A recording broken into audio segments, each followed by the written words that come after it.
وكافة الأنبياء والأولياء والعلماء والشهداء والصالحين وإلى جميع الأرواح المسلمين والمسلمات وإلى أرواح أبينا وأمنا. الفاتحة.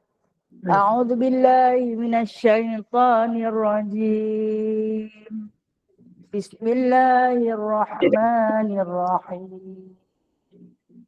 الحمد لله رب العالمين الرحمن الرحيم مالك يوم الدين إياك نعبد وإياك نستعين اهدنا الصراط المستقيم صراط الذين أنعمت عليهم غير المغضوب عليهم ولا الضالين.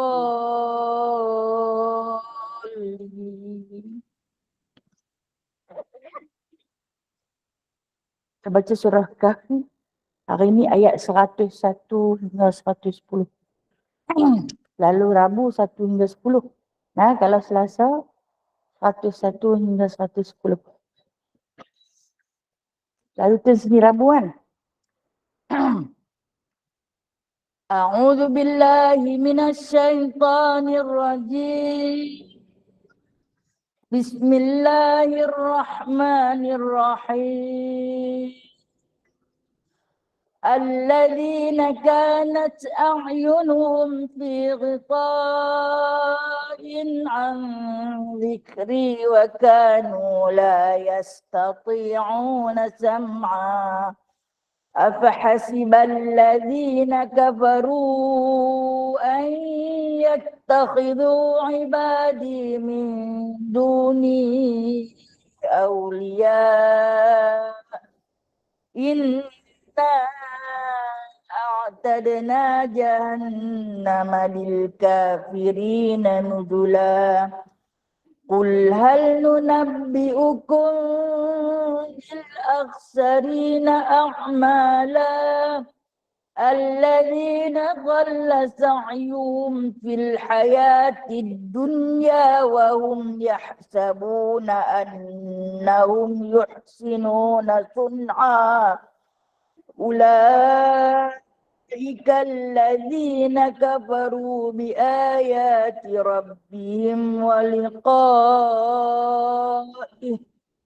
فحبطت أعمالهم فلا نقيم لهم يوم القيامة وزنا ذلك جزاؤهم جهنم بما كفروا واتخذوا آياتي ورسلي هزوا إن الذين آمنوا وعملوا الصالحات كانت لهم جنات الفردوس نزلا خالدين فيها لا يبغون عنها حولا قل لو كان البحر مدادا لكلمات ربي لنفد البحر قبل أن تنفد كلمات ربي ولو جئنا بمثله مددا قل إنما أنا بشر مثلكم يوحى إلي أنما إلهكم إله واحد فمن كان يرجو لقاء ربه فليعمل عملا صالحا ولا يشرك بعبادة ربه أحدا سبحانك اللهم أشهد أن لا إله إلا أنت صدق الله العظيم. اللهم صل صلاة كاملة وسلم سلاما تاما على سيدنا محمد الذي تنحل به العقد وتنفرج به الكرب وتقضى بالحوائج وتنال بالرائب وحسن الخواتم من استسقى الغمام بوجه الكريم وعلى وصحبه في كل لمحة ونفس بعدد كل معلوم لك برحمتك يا أرحم الراحمين. اللهم صل وسلم على نور الأنوار وسر الأسرار وترياق الأخيار ومفتاح باب اليسار سيدنا مولانا محمد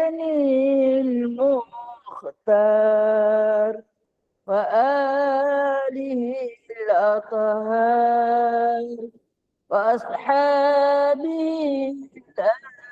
الأخيار عدد نعم الله وإفضاله. اللهم صل وسلم على سيدنا محمد الفاتح لما أغلق والخاتم.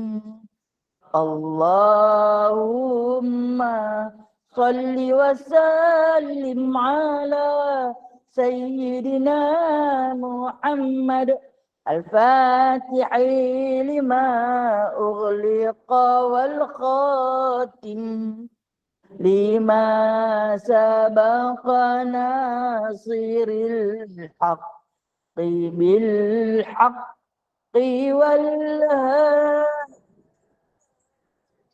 والهادي لما سبق ناصر الحق بالحق والهادي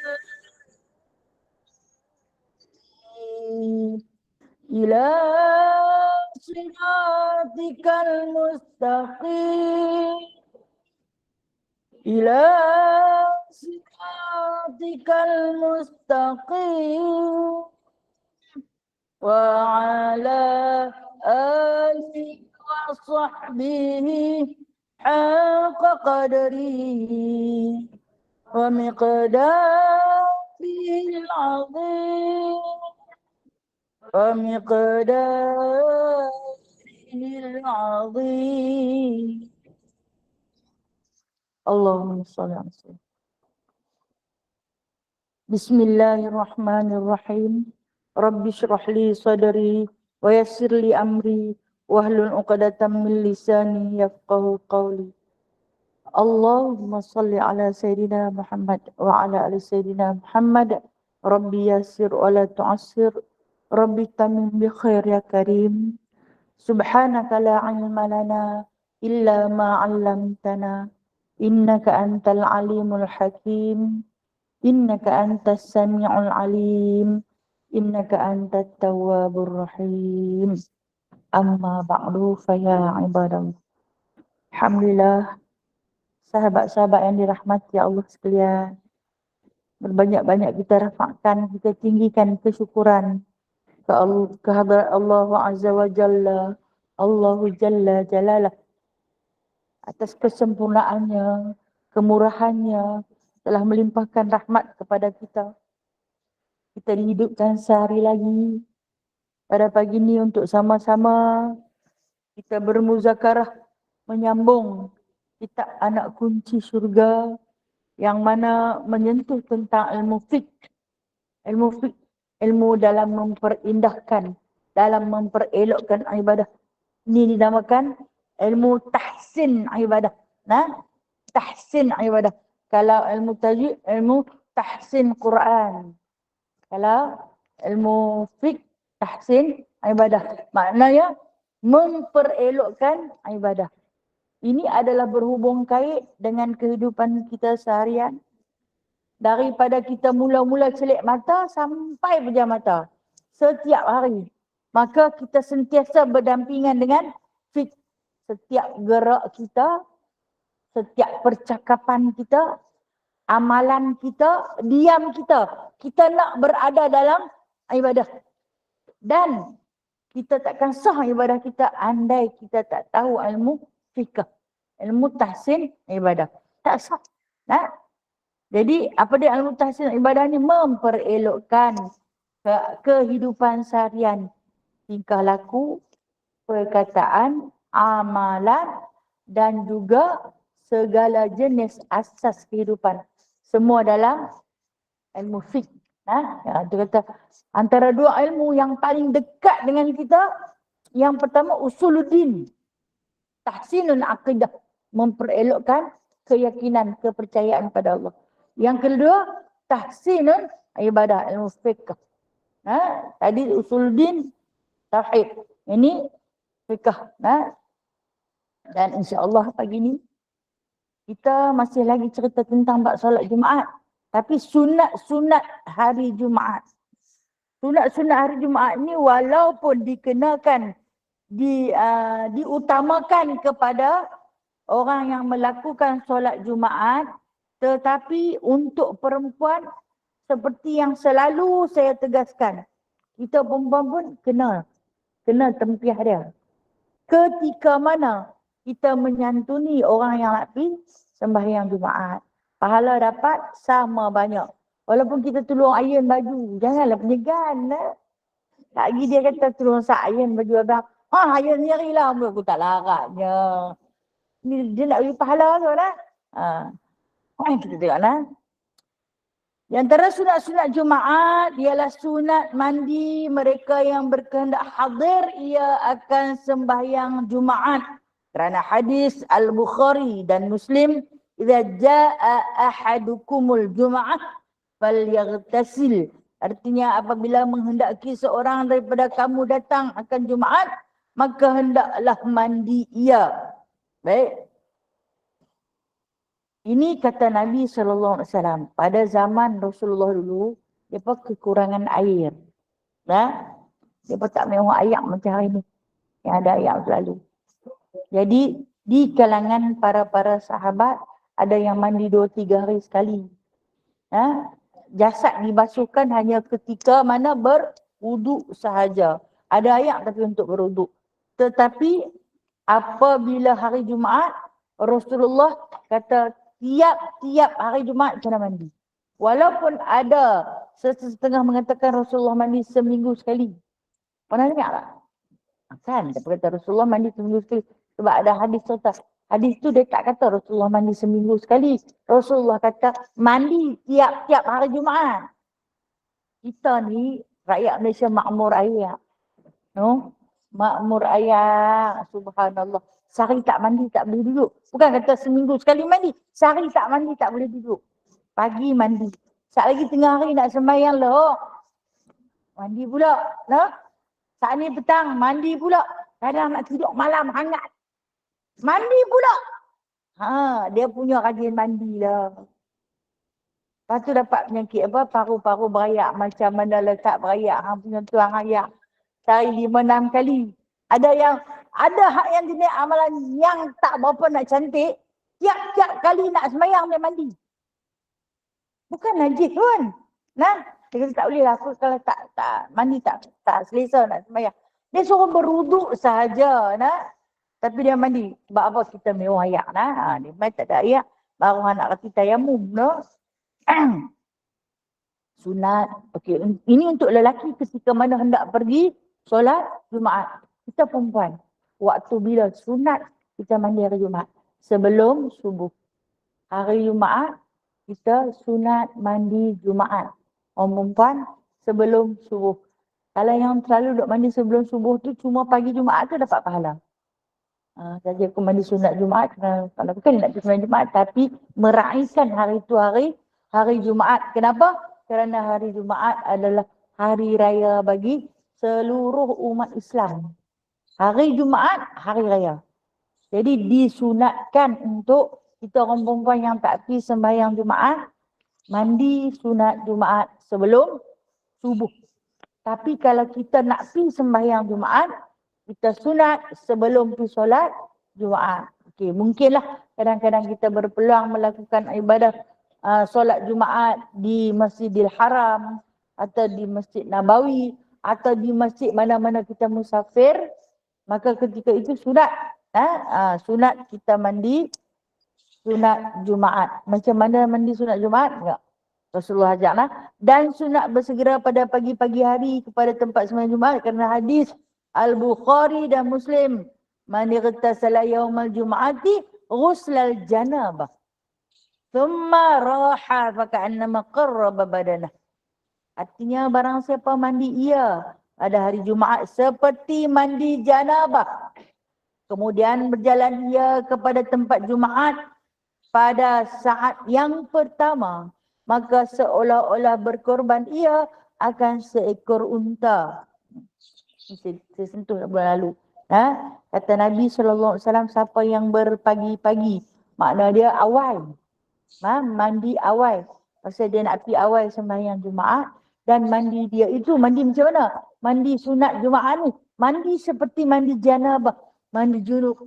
Mengangkat hadas besar. Mandi angkat hadas besar. Okey, kalau macam kita orang perempuan, kalau kita mandi macam mandi nak angkat hadas besar, nawaitu raf'al hadasil akbar. Sahaja aku mengangkat hadas besar. Terus kata tu. Saya cakap Melayu. Nak sebut lillahi ta'ala, jangan sebut dalam bilik mandi. Dalam bilik mandi yang kita share dengan jamban. Jangan sebut lillahi ta'ala. Ni dah lah niat darah-darah. No, duduk luar bilik mandi beringat dia. Bismillahirrahmanirrahim. Duduk bismillah buat apa dalam bilik ayat? Boleh tak? Tak boleh lah. Tak boleh selawat, tak boleh bismillah, tak boleh dalam bilik ayat. Okey, kalau kita nak beruduk macam mana? Niat dalam hati, baca dalam hati bismillah. Sunat membaca bismillah.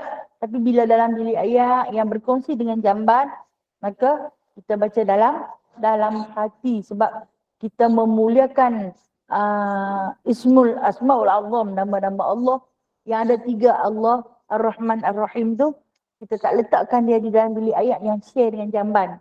Tapi kalau bilik ayat yang tak kongsi dengan jamban, maka insya-Allah boleh. Yang kita tak alirkan najis. Mana ada bilik ayat yang tak dialirkan najis. Maka ketika ni kita niat sahaja aku mengangkat hadas besar. Cukup. Memang kerana Allah pun. Sebab kita nak bersembahyang. Memang kerana Allah. Jadi saya kata jangan sebut lillahi ta'ala. Mandilah seperti mana mandi wajib. Walaupun kita sekarang dah jadi ibu tunggal. Tak ada siapa dah duduk dengan kita. Kita sekarang dah berhenti, tak ada haid. Tak ada nifas. Jadi lama dah tak pernah mandi wajib. Tapi teruskan permandian berhadas untuk kita meraihkan hari Jumaat setiap pagi Jumaat. Niat, aku ni lama dah tak mandi wajib. Mandi. Pagi-pagi. Sama ada, okey. Kalau kita niat, kita mandi, kita angkat hadas besar, terangkat dengan sunat Jumaat. Tapi kalau kita niat, kita mandi sunat Jumaat, tak terangkat hadas besar. Itu terpulang pada kita. Kalau kita niat yang wajib, kita dapat percuma yang sunat. Kalau kita niat yang sunat, hak wajib takkan ikut. Jadi nak yang mana? Nak dua dalam satu, kita niat angkat hadas besar. Waktu bila sampai ayat tu niat. Saja aku mengangkat hadas besar. Tu dua lah tu. Takkan nak niat tiap-tiap anggota sampai tak? Waktu sampai ayat tu. Dah boleh kita niat. Okey, lagi satu.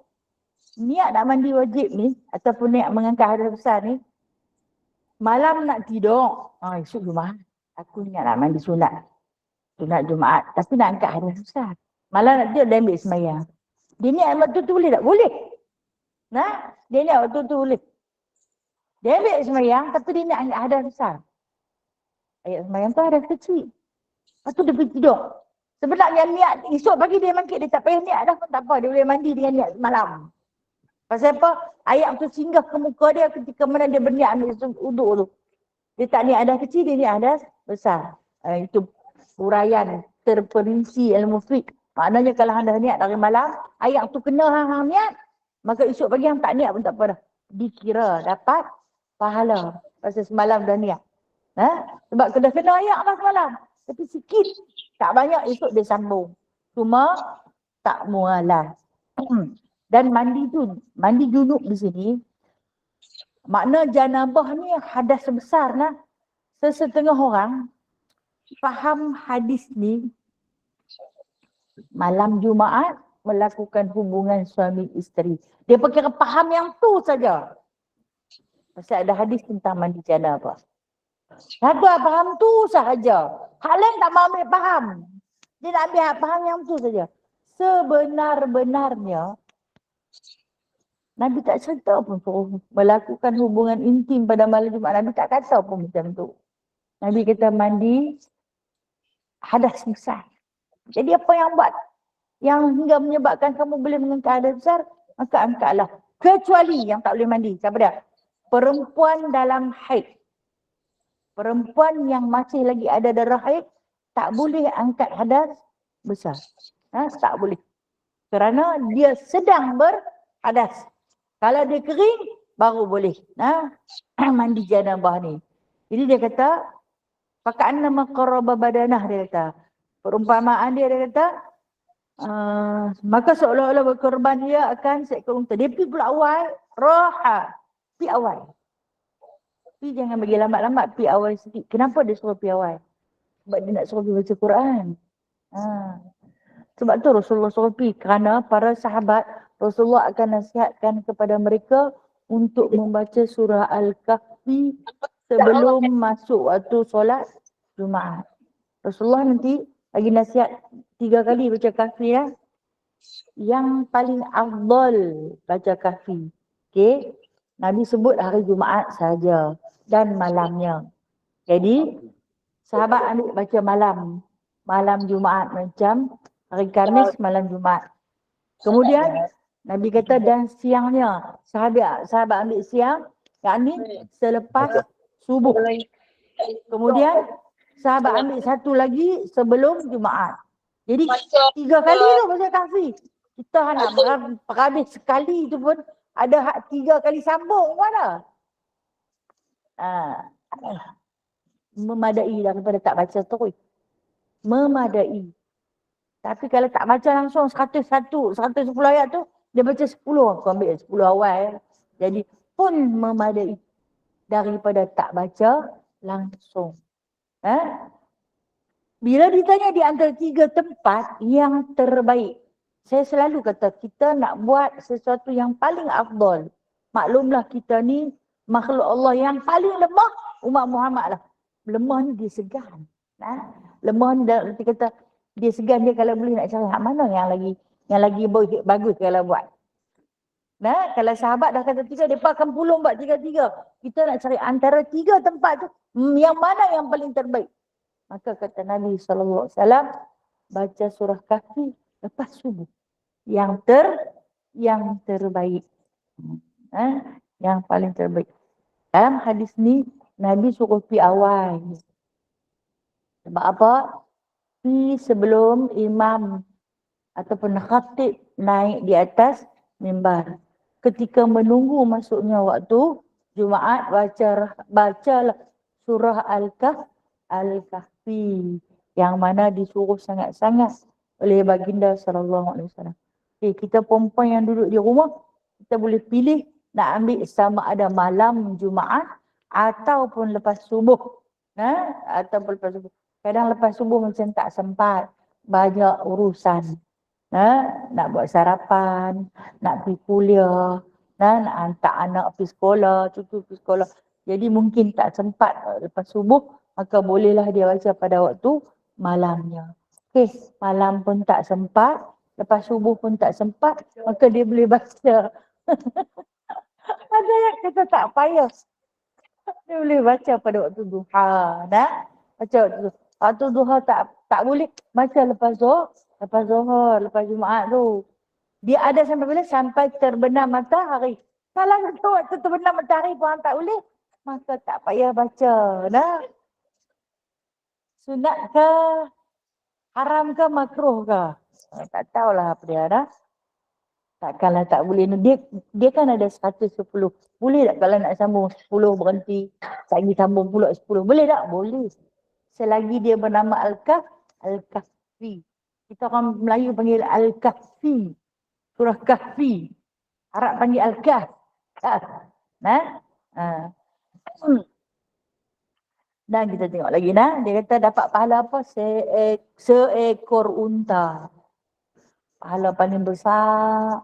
Macam korban seekor unta. Kita seekor lembu pun 7 orang. Allah nak bagi pahala free. Seekor unta. Takkan tak mau lagi no? Macam mana kita nak buat? Kita orang perempuan tak boleh pergi sembahyang Jumaat. No? Tapi kita nak seekor unta. Hari tu ayah baju awal-awal. Bagi minyak wangi dekat dia. Hari ni piawai sikit. Kita dapat seekor unta, kita share sama sikit. Harap dia suruh piawai. Setengah ada yang lelaki, bukan semua. Setengah tu dia segan sampai dia dengar orang azan, baru dia kelam kabut Nabi. Lagi Nabi cerita macam mana cara orang kelam kabut nak pergi sembahyang. Ada Nabi dia nampak keadaan kelakuan para sahabat dengan kasih sayang baginda menegur, bukan memalukan. Dan sahabat suka Nabi tegur. Sebab apabila setiap kali dia beri teguran, maka dia dapat satu ilmu. Berbeza dengan kita, marah kalau kena tegur. Tak suruh ajak lah. Macam orang tak tahu. Orang tahu saja. Baik. Kemudian lagi dia kata, kerana hadis At-Tirmidzi dalam kau dan sunat berjalan kaki pada ketika pergi ke tempat Jumaat. Tobat lahum, dia tak berjalan. Kerana hadis At-Tirmidzi yang hukum ia akan dia dengan hasan. Man ghasala yaumal jum'at wa ghtasala wa bakara wa batakara wa masya wa lam yarkab wa dana minal imam fastama'a wa lam yalghu kana lahu bikulli khatwatin amalu sanatin siyamuha wa qiyamuha. Artinya barang siapa membasuh ia akan kain-kainnya dan kepalanya pada hari Jumaat dan mandi ia dan datang ia akan sembahyang pada awal waktunya dan mendapat ia akan permulaan khutbah dan berjalan kaki ia dan tiada ia menunggang dan hampir ia pada imam, maka menuntut dengar ia akan khutbah dan tiada mengerjakan akan dia akan yang sia-sia, nescaya adalah baginya dengan tiap-tiap langkah amal setahun puasanya dan sembahyang malamnya. Allahu Akbar. Punya besar pahala Allah nak bagi. Tapi kena mencukupi 6 syarat. 6 syarat yang termaktub dalam hadis ni. Kita cuba hurai satu persatu yang Nabi sebut melalui hadis ni, hadis Hasan. Hadis Hasan ini martabat nombor 2. Martabat nombor 1 hadis sahih. Martabat nombor 2 hadis Hasan. Yang diriwayatkan daripada Imam Tirmizi rahimahullahu ta'ala dengan katanya, barang siapa membasuh ia akan kain-kainnya. Di sini bubuh makna situ, mewangikan. Okey, man ghasala yaumul jum'ah wa ghtasala wa bakara. Mewangikan, okey?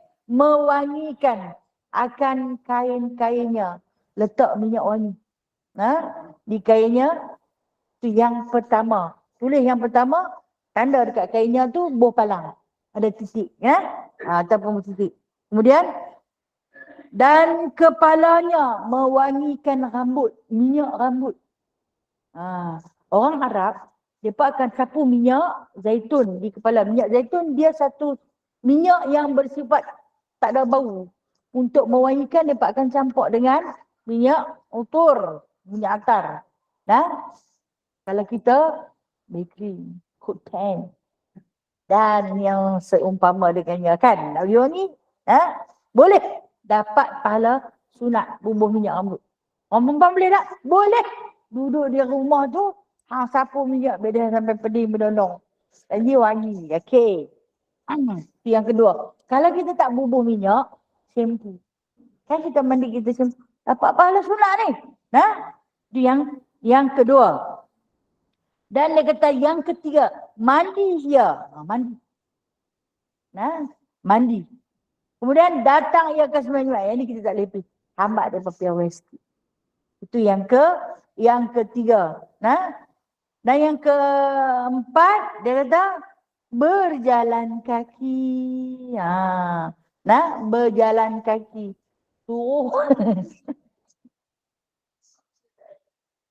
Suruh Pak Haji di rumah jalan kaki. Tu saya kata tobat dia tak jalan. Waktu tu waktu panas tu kan. Oh dia tak jalan. Di Mekah kita boleh jalan berkilometer kan. Sebab bila hati redha nak melakukan ketaatan pada Allah, benda tu tak jadi penyakit. Benda tu tak jadi, bahkan penawar. Kira pula banyak langkah, banyak pahala. Setiap langkah dikira pahala. Satu langkah 10 dosa dihapuskan, 10 kebajikan diganti, dibina satu mahligai dalam syurga. Seronok tu lah. Sambil duk berjalan, sambil duk hitung berapa langkah. Tapi kalau hati kita tak senang, tak boleh. Jangan kata berjalan kaki. Duduk atas motor pun dia marah. Duduk atas kereta dia boleh tiap nak parking tak ada. Okey, kita tengok ada satu pok yang suka jalan kaki. Pok Bangla. Dia pun tak apa. Dia pun tak ada kereta. Dia pun kan dapat basikal punya kayu. Tak kira dah kaya Meliana dapat basikal dah. Tak nak gaduh, minyak tak turun-turun, kita lorak dah. Kan? Pok ni suka jalan kaki dah.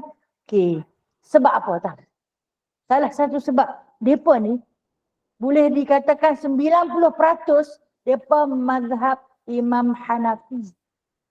Imam Abu Hanifah, dia memang suruh di kalangan pengikut-pengikut dia, anak-anak murid dia semua jalan kaki untuk ke masjid. Sebab di antara berjalan kaki tu, bukan sahaja dihapuskan setiap satu langkah, 10 dosa dihapuskan, 10 kebajikan ditambah. Tetapi dalam jalan kaki tu boleh menghubungkan silaturahim. Kadang kita tengok dia jalan pegang-pegang tangan lagi kan. Lelaki sama lelaki. Pegang-pegang tangan. Dia nak muda Melayu ada pelekeh mereka. Ni sahabat yang dia pelekeh tu duk timba pahala. Berlambak-lambak, mereka dah gelap. Pula tu kalau kena budak Melayu jalan, ni dia kata ni geng Bangla. Diperlekehkan dihina. Walhal, kalaulah kita nampak mereka duk tempah rumah dalam syurga, duk tanggung pahala, kebajikan yang Allah Ta'ala sedang gandakan pada setiap langkah mereka. Nescaya kita takkan gelap pun dekat mereka. No? Kita tak nampak. Kita baca hadis tapi tak beramal dengannya. Ni Rasulullah suruh. Dia kata sebaik-baiknya berjalan kaki. Dia dah menunggang je. Jangan naik apa-apa. Jalanlah. Naiklah tumit. Yang ni susah sikit lah orang Malaysia nak buat. Kalau di Malaysia lah, di Mekah dia buat jugalah. Tu pun kita ingat dia pergi masuk dalam masjid. Dah pergi lambat duduk dataran dua. Ada hak yang hotel. Lah ni semua pakat puluh nak duduk hotel Safwah tu kan pasal dekat. Dia turun semayang di bawah lah. Kan hotel Safwah tu bawah dia mall. Dia akan tutup lah kedai. Dia semayang dalam mall.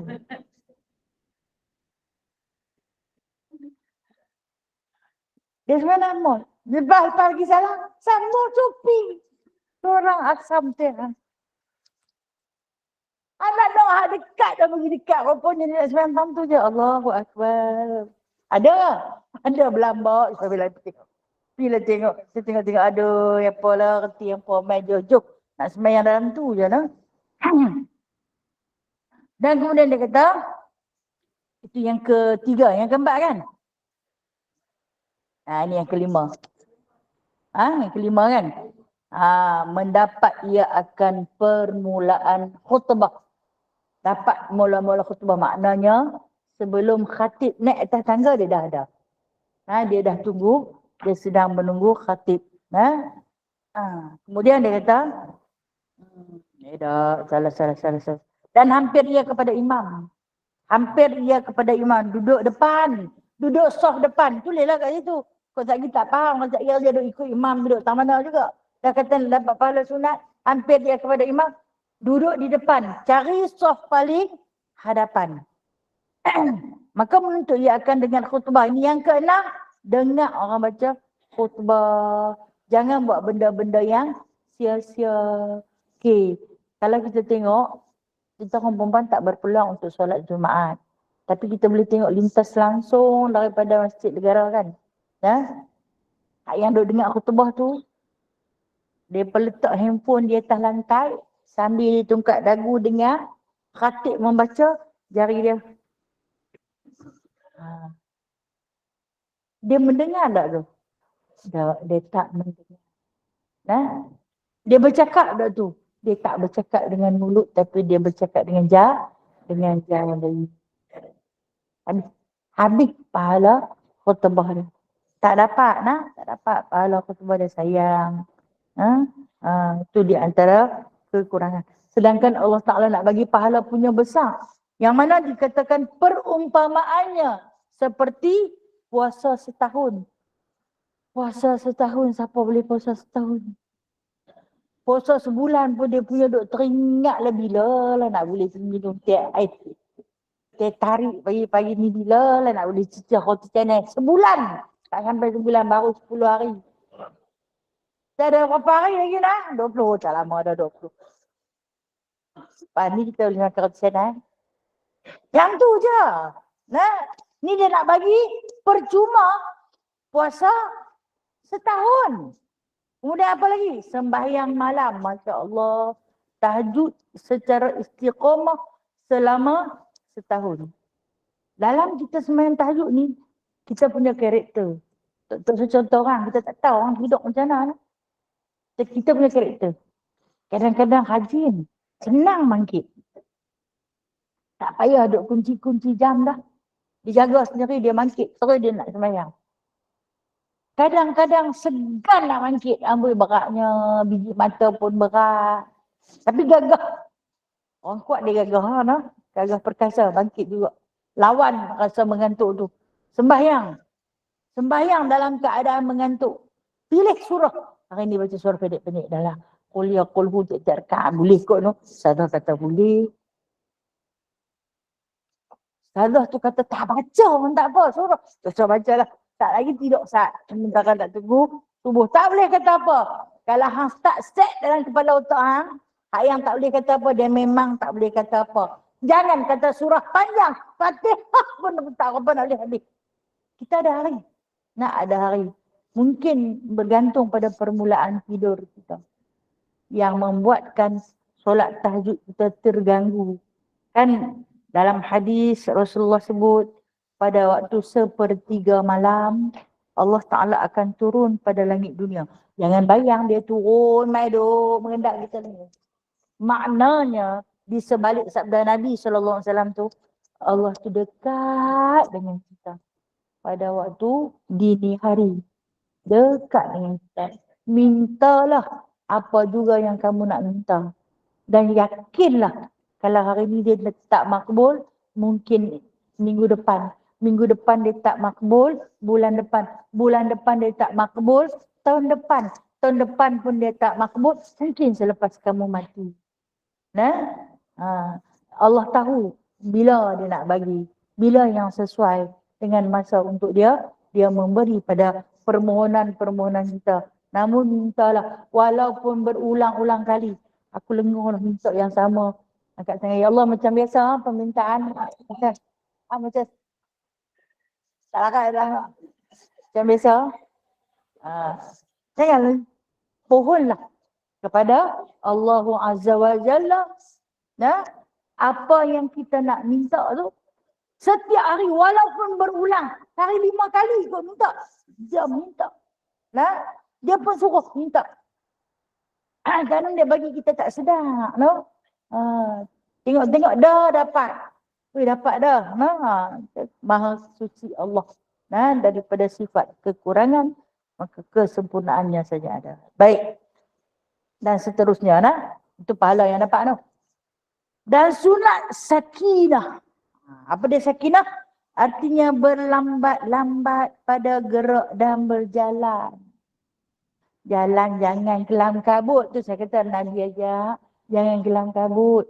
Ni dah pergi dekat. Dengar orang azan tu baru nak start motor. Cari kunci tak jumpa. Bye-bye cari kunci tak jumpa. Jumpa pula kunci. Start motor tak hidup. Start motor tak hidup.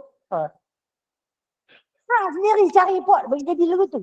Lepas tu marahlah dekat orang tu. Marah dekat orang ni. Bye-bye tak habis-habis. Bunyi poh-peh. Kita tanya dia, nak makan nasi waktu balik pun marah. Kita nak santun kot Kena hak yang cari, macam Piramli duk cari butang baju. Butang baju abang mana apa, butang baju abang mana apa. Kena hak Pak Haji kita hak kelang kabut ni.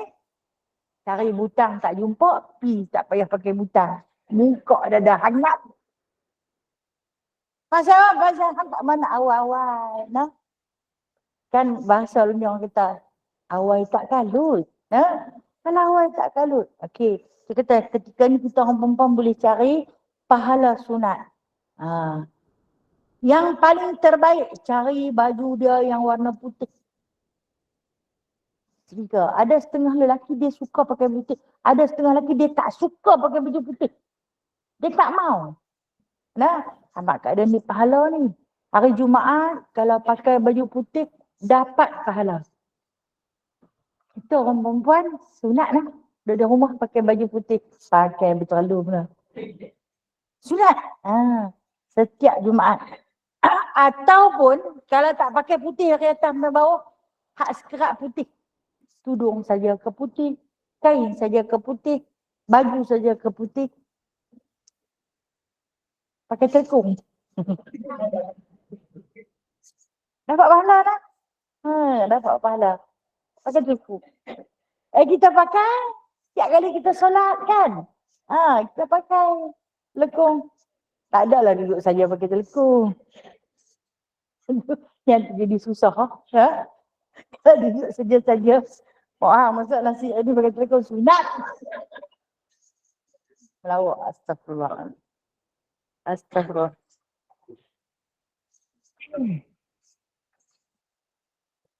Jadi disebutkan di sini bersakinah. Bersakinah ni bertenang. Sakinah ni maksud dia apa? Bertenang. Jangan kelam kabut. Rasulullah paling benci tengok orang yang berlari-lari masuk dalam masjid. Dia paling benci. Yang lari tu dia nak hambat tu imam tak kita tinggal rakaat. Pasal dia lambat. Rasulullah paling benci. Walau bagaimanapun kata baginda berjalanlah. Ni sambil lari, sambil bawa turun kaki selak. Sambil bawa turun. Dia lambat. Jadi itu. Rasulullah kata aku paling benci tengok makhluk tu.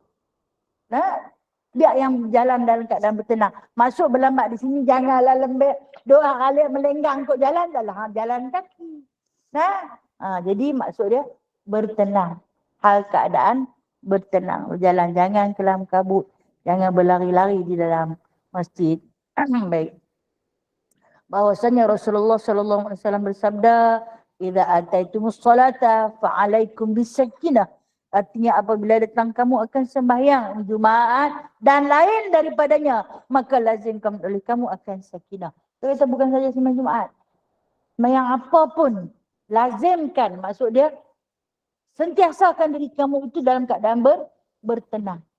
Baru nak boleh senang angkat takbiratul ihram. Ni dah kelang kabut. Masuk main angkat takbiratul ihram, dah berkali-kali tak masuk. Lepas tu nak baca Fatihah. Nutuk iman dah nak berdarah rokok dah. Dia ni baru nak masbuk, kata masbuk, kata masbuk. Sebab tu Rasulullah kata bertenang. Apa pun buat bagi awal. Ni orang azan dia tak ada lagi. Tak datang mana, datang rumah lagi. Tak lagi baru nak pergi. Ini yang dimurkai oleh Allah dan juga Rasul. Pada hari Jumaat, orang duk azan dia ada lagi di kedai makan. Kalau dia seorang penjual, ketika mana solat Jumaat sedang berlangsung, jualannya itu haram. Nah, perempuan tak apa. Orang perempuan tak apa. Niagalah. Sampai melesuk dapat-dapat pun boleh. Dan ni waktu yang sayang. Nah, orang lelaki haram. Kerja buat dia tu haram. Tapi kalau kita orang perempuan, pergi beli kat dia, boleh. Boleh. Cuma makruh makanan tu. Boleh kita beli kat dia. Dia tengok dia ni tak ke sembahyang Jumaat. Aku lapar. Boleh pergi beli. Kerja buat dia tu haram. Kerja buat dia tu haram. Sebab dia tak ke sembahyang Jumaat. Bagi dia haram. Bagi kita halal kita makan makanan yang kita beli kat dia tu. Makanan tu halal. Cuma makruh. Okay, kita pun tengoklah kalau kedai tu orang duk sembahyang Jumaat, dia duk ada lagi lelaki, tak sampai beli, tunggu sehari lepas pada tu. Lebih baik kita pilih, lebih baik kita pilih sebab kita nak makan. Makanan tu nak jadi darah daging kita. Untuk orang yang tak bersolat, maka lebih baiklah kita hindarkan. Baik. Dan sunat berbimbing. Sunat berbimbing ia sebelum khutbah dengan baca Quran dan zikir. Maksud dia disunatkan sebelum khatib baca khutbah tu kita baca Al-Quran ataupun kita berzikir.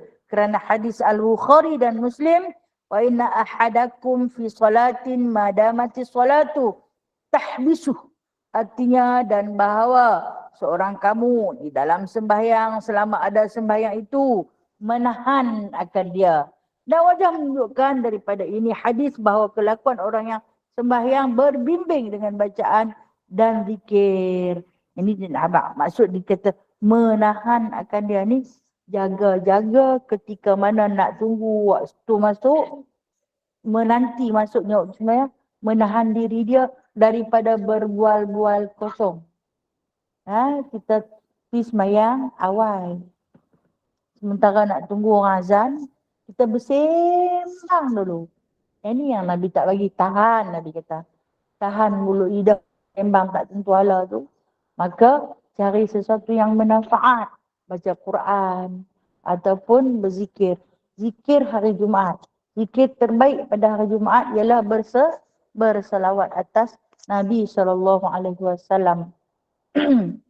Kata guru saya, kalau kata pada hari-hari lain kamu berselawat 1000 kali, tapi hari Jumaat jadikanlah 10,000 kali. Kalau kata hari-hari lain, selawat ni tak panjang Paling pendek, Sallallahu Alaihi Muhammad. Sallallahu Alaihi Muhammad. Paling pendek. Boleh dapat tak? Boleh. Boleh dapat Sallallahu Alaihi Muhammad. Sallallahu salam alaihi. Boleh. Kita boleh pilih. Itu di antara yang paling terpendek. Nabi ajak paling masyhur Allahumma salli ala sayyidina Muhammad. Itu Nabi ajak. Jibril pula sallallahu alaihi wasallam. Sallallahu alaihi Muhammad. Itu Jibril. Paling sempurna salawat Ibrahimiyah. Itu paling sempurna. Jadi kalau kita nak bawa 10,000, maka kita ambil sallallahu alaihi Muhammad. Sallallahu alaihi Muhammad. Boleh dapat 10,000. Hari Jumaat maka digandakan jadi 10,000 kerana Allah Ta'ala nak bagi dekat kita tanpa terhitung banyaknya pahala.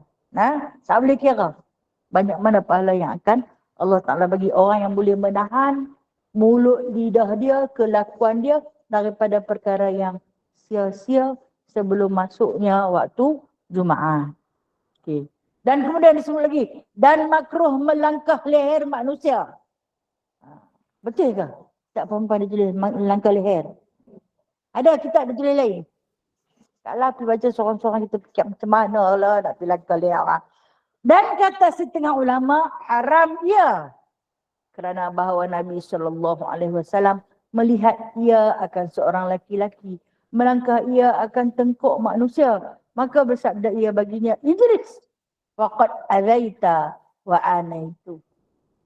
Artinya duduk olehmu kerana sesungguhnya telah menyakiti engkau dan telah terkemudian engkau. Menceritakan akan dia oleh Ibn Hibban dan Al-Hakim dan mensahihkan keduanya akan dia. Hadis ni hadis sahih tentang langkah tengkok. Baik. Di tempat kita kurang nampak benda tu. Kalau kita pergi Mekah, dia bersuka langkah orang. Langkah orang sembahyang. Dia nak keluar. Nah, dia nak keluar. Dia nanti langkah. Sama ada orang tu tengah sembahyang ataupun tengah duduk. Kita ni duduk berbaring-baring. Dia nak pergi juga. Yang saya suka angkat kaki langkah ni. Aduh, kadang-kadang macam nak marah juga lah. Macam nak tarik kain-kain dia ni lah. Dia nak langkah, tekan kepala kita ni. Kan? Dia tekan kepala kita tu, dia angkat kaki dia. Dia langkah leher. Ni dia langkah bau. Okey, tulis kat sini, leher ni. Sebab ada satu hadis dia kata, bahu. Bahu. Tulis kurungan di bawah perkataan leher tu, bahu. Saya baca dalam kitab lain, Riyadhus Salihin, dia kata bahu. Jadi memanglah dia kita kan duduk berderet, dia nak pergi ke belakang, atau dia nak keluar, dia akan langkah. Dia akan langkah. Tu yang kata kadang-kadang bila dia nak ni, dia tekan kepala kita, dia langkah. Dia tekan kepala kita, Rasulullah marah. Setengah ulama kata makruh, setengah ulama kata haram. Haram. Kita orang Malaysia suka bawa beg. Kan? Dalam beg tu kan ada Quran. Kalau kata siapa yang nak pergi Mekah, dinasihatkan tak payah bawa Quran. Banyak Quran wakaf dalam Masjidil Haram. Ambil Quran tu. Sebab apa? Bila kita bawa beg, kita nanti duk bimbing beg tu ke mana saja. Kadang-kadang masuk ke tandas tanpa kita sedar. Lupa dalam tu ada Al-Quran. Dan kadang-kadang kita terbatal wuduk, kita sedang menanggung Al-Quran. Dan kadang-kadang waktu kita solat, kita letak beg tu depan kita. Orang main langkah Al-Quran. Kalau kita balik, kan dia ada banyak Quran wakaf. Boleh kata setiap tempat nanti ada. Berlambak-lambak Quran wakaf. Jadi, maka lebih baik kita ambil. Nak menjaga kesucian Al-Quran itu tadi daripada dilangkah. Dia kalau kata langkah leher pun Rasulullah marah. Tambahlah langkah Al-Quran. Langkah Al-Quran lagilah baginda marah. Jangan kita buat kerja yang bodoh. Kerana kita nak kata kita ni pecinta Al-Quran, bawa. Tak payah bawa Quran. Kecil pun jangan bawa. Kecil pun jangan bawa. Pasal apa? Dibimbangi, kita tak sedar. Kita melakukan perkara-perkara yang haram. Walaupun Al-Quran tu patut ada berdampingan sentiasa dengan kita, tapi dia ada tempat-tempat yang dia tak boleh masuk. Dalam handphone kita ada. Boleh pula handphone. Dia handphone tak apa. Sebab dia ada macam-macam dalam tu. Waktu kita nak berkendak pada ayat tertentu, kita boleh buka dia. Jadi Rasulullah tengok. Maknanya kelakuan ni zaman Rasulullah dulu dah ada. Yang jenis suka langkah orang ni. Memang panggil dia macam tu. Kadang tangguh dia langkah sendiri. Dia mai dah. Dia langkah. Kita ni tarik beg. Kita hantar elok dah ni nak sujud. Dia pijak. Kan? Tu kata kadang-kadang aku nak seram dah. Tak start dah aku angkat. Tak payah hantar. Rakyat Malaysia ni, ayat lain kurang. Ayat Malaysia ni dia kemas dengan sejadah dia. Dia atok. Dia tak tahu hak yang sat lagi nak main. Jenuh karau. Dia mai, dia lada gerubu. Dia pijak ada aku kisah. Kami mata tak patah dua. Kalau hak rapuh patah dua. Kalau hak yang besi lagu ni dia sengit lagu tu. Asyik hang lah. Nak dia Rasulullah marah. Rasulullah marah perbuatan. Tapi dia nak buat juga. Nak buat mana. Kita belajarlah ilmu adab. Kalau kita tengok orang Malaysia nak keluar. Penuh beradab. Dengan tunduk dia. Dengan dia suruh tangan dulu minta izin nak keluar. Kan? Takut nak keluar. Pandang-pandang ramainya orang ni nak terkencing. Kalau nak terberak punya susah hati nak keluar susah. Risau. Kan? Kadang dia bawa beg, langkah kita dengan beg kena kepala memesong-mesong kita. Hak yang duk semayang pun ada kisah. Pijak kepala orang pun ada. Ni kata ulama, kalaulah Sayyidina Osman radhiyallahu anhu ada. zaman kita lah ni, nescaya kita akan malu kepada dia akan bangkit marah pada orang-orang yang bersifat kurang adab dalam beribadah dalam rumah Allah. Dia paling beradab. Sahabat Rasulullah yang paling beradab adalah Sayyidina Uthman. Dalam hadis ini cerita, kan Nabi tegur lelaki itu, Nabi kata, "Ijlis, duduk." Nah, pasal apa? Pasal duduk langkah orang. Duduk. Jadi bila dikatakan sedemikian, lelaki itu duduk sat. Lepas tu dia bangkit pula, dia tak puas hati. Sebab dia nampak ada satu tempat kosong di depan. Dia nak pergi. Nah, lepas tu, dia bangkit lagi sekali, di depan tu ada Sayyidina Uthman. Sayyidina Uthman terus bangkit berdiri. Bila dia tengok lelaki tu bangkit berdiri, dia bangkit berdiri, dia menghadap. Dia kata, dengar Rasulullah kata duduk. Dia kata, dengar, dia dengar, dia kata. Tapi di depan tu ada satu tempat kosong. Dia nak pergi duduk di tempat yang kosong. Kemudian kata Sayyidina Uthman kepada Rasulullah, ya Rasulullah, dia nak main duduk kat sini, ada satu tempat kosong. Rasulullah kata, izinkan. Yang bermakna, boleh kita langkah orang kalau di depan tu ada satu tempat kosong. Siapa nak tinggal kat tempat kosong tu? Orang lagi nak penuh lah. Kalau orang yang tak mahu duduk depan ni, soh di Malaysia. Kalau soh di sana tu semua pakat-pakat nak ke depan. Tapi ada juga tak mahu penuh soh pada berlaku kelompongan dalam soh.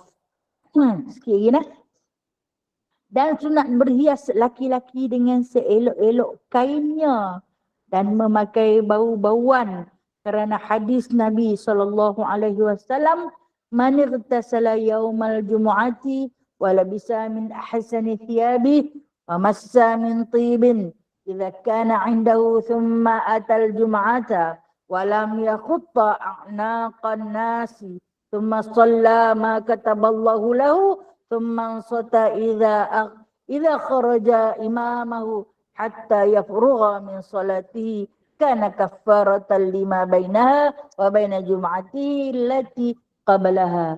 Artinya barang siapa mandi ia pada hari Jumaat dan memakai ia daripada seelok-elok segala kainnya yang berwarna putih dan menyentuh ia daripada bau-bauan apabila ada ia pada sisinya, kemudian datang ia akan Jumaat dan tiada melangkah ia akan tengkuk-tengkuk manusia, kemudian sembahyang ia akan barang yang menulis Allah Ta'ala baginya, kemudian diam ia apabila keluar oleh imamnya hingga selesai ia daripada sembahyang, nescaya adalah ia kifarah bagi barang yang antaranya dan antara Jumaat yang dahulunya.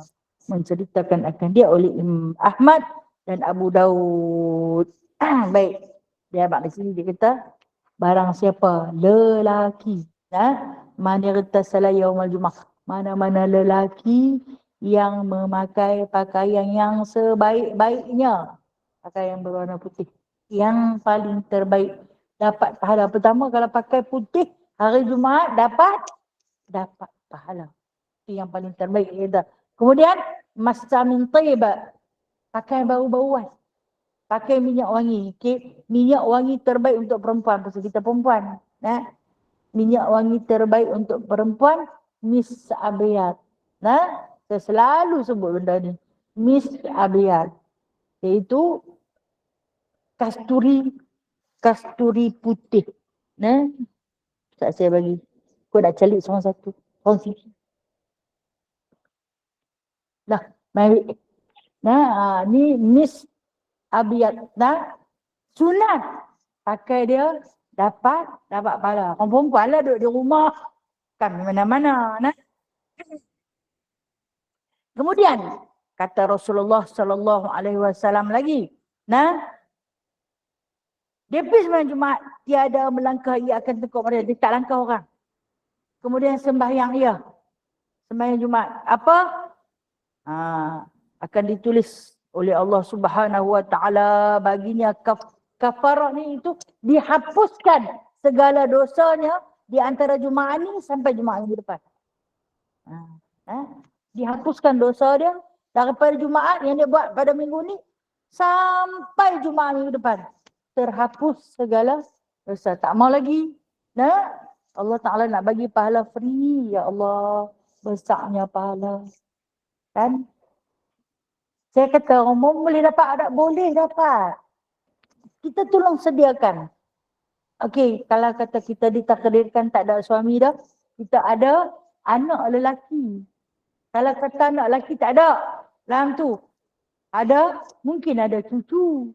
Atau mungkin ada menantu. Jadikanlah dia, hiaskanlah dia.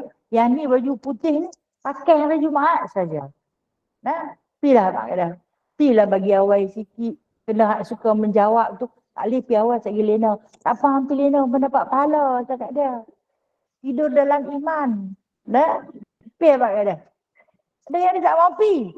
Nanti sat orang tak azan ni. Sat bagi. Ya Pak, sat. Sat tu lah. Dengar khatib naik atas mimbar, dia pun kelang kabut lah nanti. Walhal ketika tu dah tak ada pahala dah. Tak ada kehadiran. Kalau kata di sekolah kan, daftar kehadiran mai dia bos 1. Tapi kalau khatib nak di atas mimbar, dia bos kosong tu kata dapat telur ayam. Hampir lambat. Orang dapat unta kok bawa balik seorang sekor. Dapat apa? Ayam. Boleh juga goreng. Kan? Apa pun tak ada. Jangan sampai khatib naik di atas mimbar. Habis pahala. Rugi semata-mata, no? Sayang, Allah Ta'ala sebenarnya jadikan kepada kita satu hari yang paling istimewa. Hari yang Rasulullah SAW minta kepada Allah. Munajat Rasulullah ketika mana baginda nak berpindah ke Madinah. Sebelum peristiwa hijrah tu, ada satu munajat Nabi SAW. Nabi kata, Ya Allah, Engkau telah jadikan hari kebesaran kepada kaum Yahudi setiap Sabtu. Engkau telah jadikan hari kebesaran kepada kaum Nasrani setiap Ahad.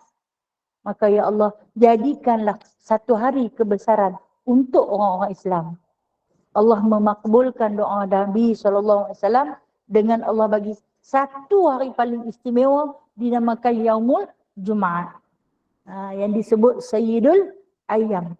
Penghulu bagi segala hari. Itu yang diberitakan oleh baginda SAW. Dan kemudian Allah Ta'ala gandakan pahala pada setiap hari Jumaat. Di samping adanya ibadah wajib, dihiasi juga dengan ibadah-ibadah sunat. Kita boleh pilih ambil yang mana kita nak. Cuma kita tak difardukan satu tu je. Solat fardu Jumaat. Tapi kita ada benda lain yang boleh kita buat.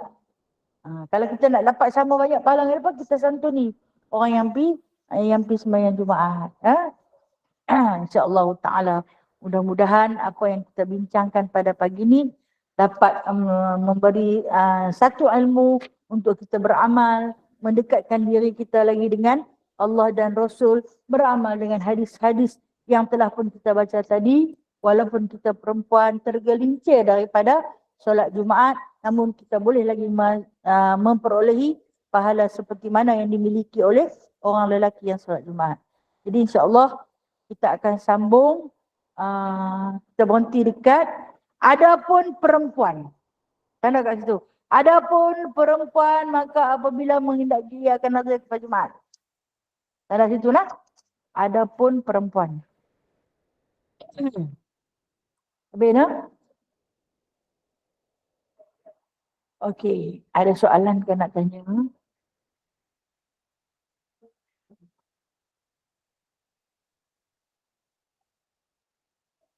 Assalamualaikum Ustazah. Waalaikumsalam warahmatullahi wabarakatuh. Soalan wakil ada yang hantar soalan dekat Exi. Dia kata macam contoh kan kalau kita hadir ke mana-mana majlis, jadi biasanya kan macam sekarang ni orang selalu kan ambil gambar, kan selfie sana selfie sini. Jadi ada yang gambar candid kan, kawan-kawan tengah makan dan sebagainya. Jadi pada masa tu kadang ada yang terbuka aurat. Okey. Jadi bila terbuka aurat, yang si terbuka aurat tu dia tak tahu contohnya. Jadi kawan dia tu pergi macam post kat social media kan sana sini. Lepas tu jadi kan macam orang yang tak tahu pasal aurat dia tu, apakah dia berdosa juga ataupun apakah dosa untuk orang yang macam Post gambar. post gambar tu. Itu je Okey, okey. Ustazah. Baik, terima kasih pada soalan ni nah. Soalan dari sahabat Google Meet kita yang mana bertanyakan tentang aurat. Okey, kita dalam bergambar. Nah. Kadang-kadang kita pergi mana-mana majlis kan kita suka tangkap gambar. No? Saja seronok bukan nak buat apa pun, saja tangkap gambar. Terkadang gambar tu gambar curi. Terselak aurat ke. Mungkin aurat lengan ke atau aurat kaki, dia tak pakai stoking kan, duduk majlis sama-sama perempuan, dia tak pakai stoking, mungkin terselak sikit kain dia, nampak aurat dia ataupun ternampak lengan dia. Nah, jadi gambar tu pula dia post. Dia post, dia hantar. Hantar menjadi tatapan umum. Kan dalam media masa, media cetak, media elektronik, macam-macam lah dia hantar. Orang pakat tengok. Menjadi tatapan umum. Jadi menyebabkan aurat si Fulan bin si Fulan terbuka. Orang yang melihat tu tak kira lah jantina dia. Kan lelaki tengok. Andai lelaki tengok aurat perempuan, hukumnya haram. Tetapi kawan dia aurat dia terselak, dia pun tak sedar. Orang ambil gambar curi, dia dalam keadaan tak bersedia. Dah pergi hantar kat orang lain. Orang tengok, adakah berdosa orang yang terbuka aurat tadi? Orang yang terbuka aurat tadi tak berdosa. Sebab dia tak redha pun.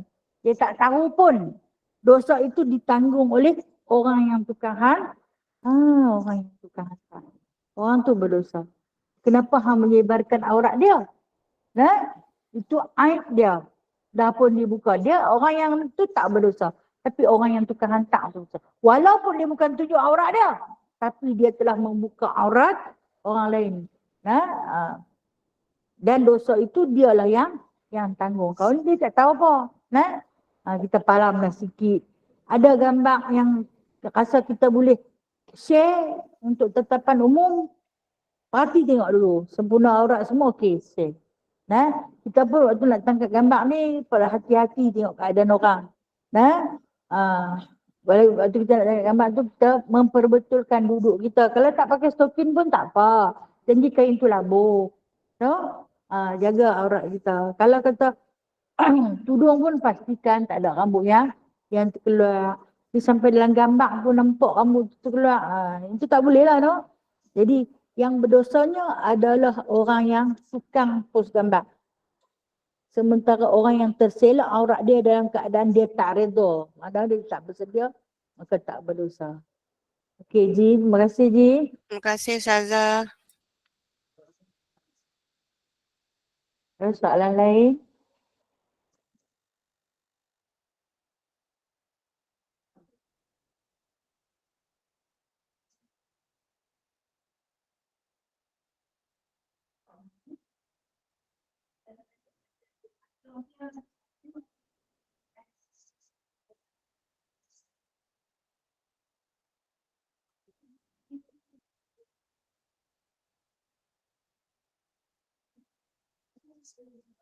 Okey, baik-baik. Terima kasih Nah. Soalan ni banyak kali dah diajukan pada saya. Saya dah tegaskan apabila seorang isteri kematian suami, iddah dia bermula pada hari suami dia mati. Pada saat suami dia mati.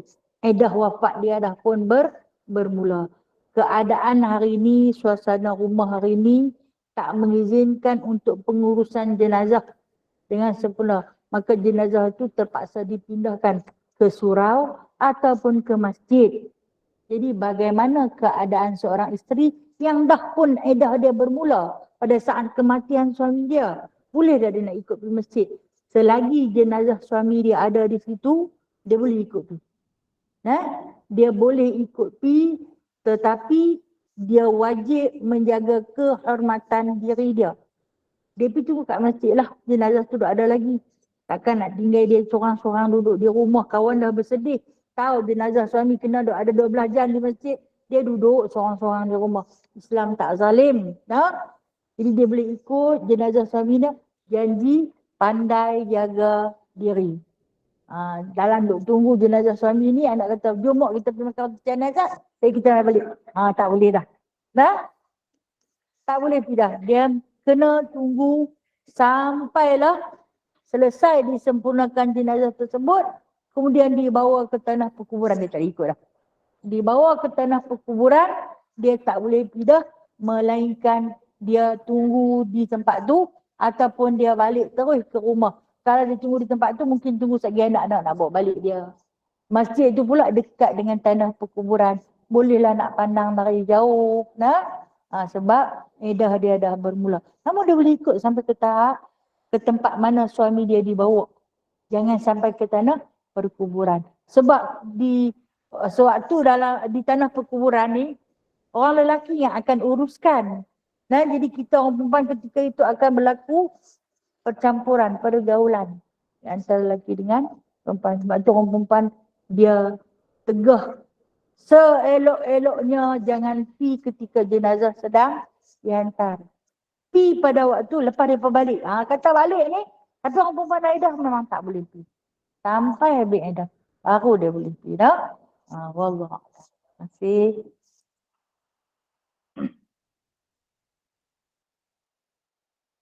Ada soalan lain? Okey, tak ada soalan. Tak ada soalan.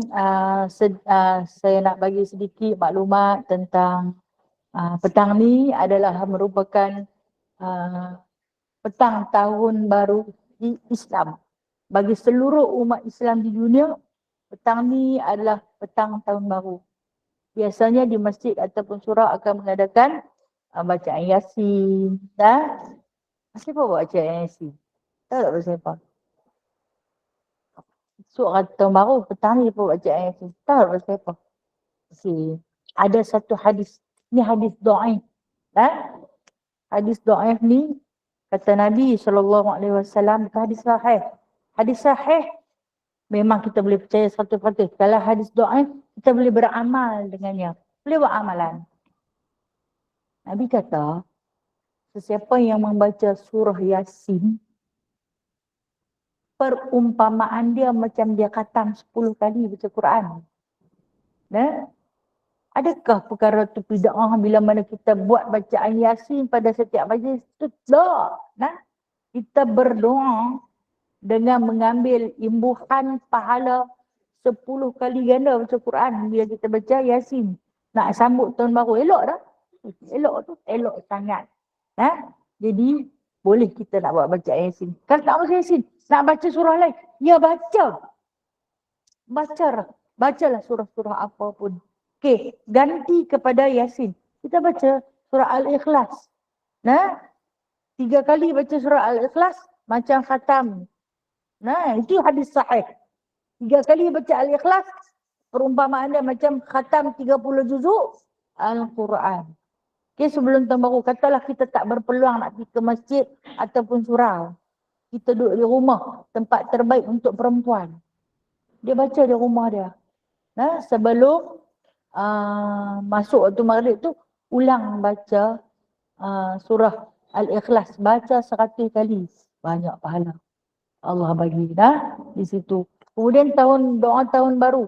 Tak reti nak baca doa tu. Sekarang dia ada panduan buku kan. Ikut buku.